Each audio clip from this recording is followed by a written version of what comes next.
Welcome to Music in Progress, your window into the art of composing music. I'm your host, Michael Cook, a Bay Area composer and multi-instrumentalist. We'll delve into the depths of my creative processes that shape the music I make. Whether you're a fellow musician, an enthusiast, or simply curious about the magic behind the melodies, you'll find valuable insights, practical tips, and innovative techniques to inspire your own musical journey. New music, score migrations, and bassoon experiments. January was a packed month with several trips out of town and Chinese New Year celebrations keeping me busy. Despite that, I made solid progress on my ongoing projects, finalizing the transition of the Love Letters collection to Dorico by moving the last two compositions, G.A.C. for Orchestra and Minerva's Dance, while also making minor touch-ups to pieces I had transferred in December. Both G.A.C. for Orchestra and Minerva's Dance received updates as well. The original performance of G.A.C. lacked second violins, so I added them back into this new version.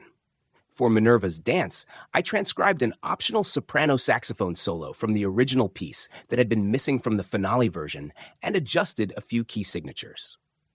While the process of moving music into Dorico continues to present challenges, I'm slowly ironing out the issues.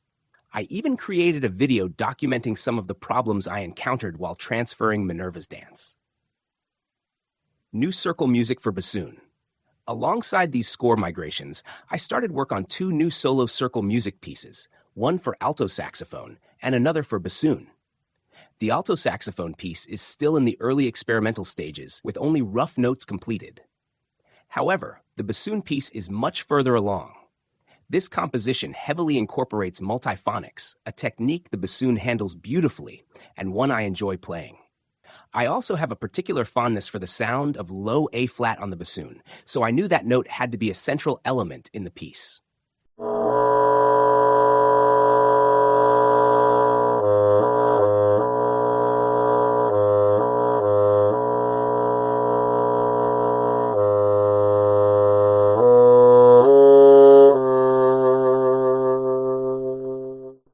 Through extended improvisation sessions, I developed the core concepts: triplet-based, groups of three, rhythms, an emphasis on intervals of a third, minor and major, and the careful selection of multiphonics to ensure the best harmonic blend. Identifying all the exact pitches present in the multiphonics was a challenge.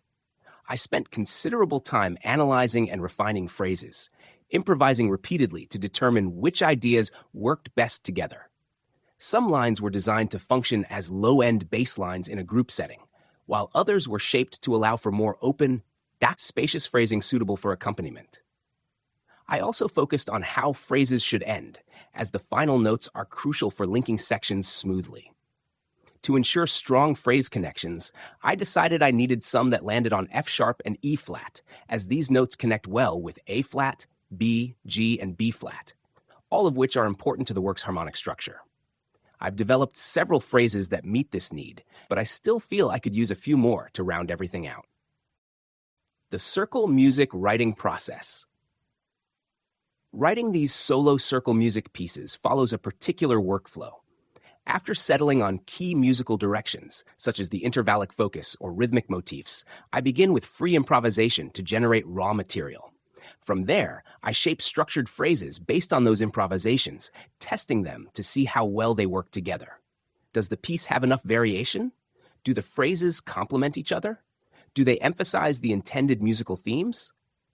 And crucially, will this piece integrate well into a recombinant work alongside other solo circle music compositions?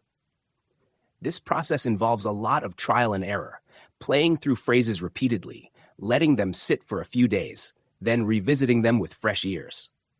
I feel like I'm close to finalizing everything for the bassoon piece, with only a few more phrases left to refine. Once that's done, I'll shift my focus to the alto saxophone piece and continue developing that one. January may have been a busy month, but I'm happy with the progress I've made. Now on to the next phase.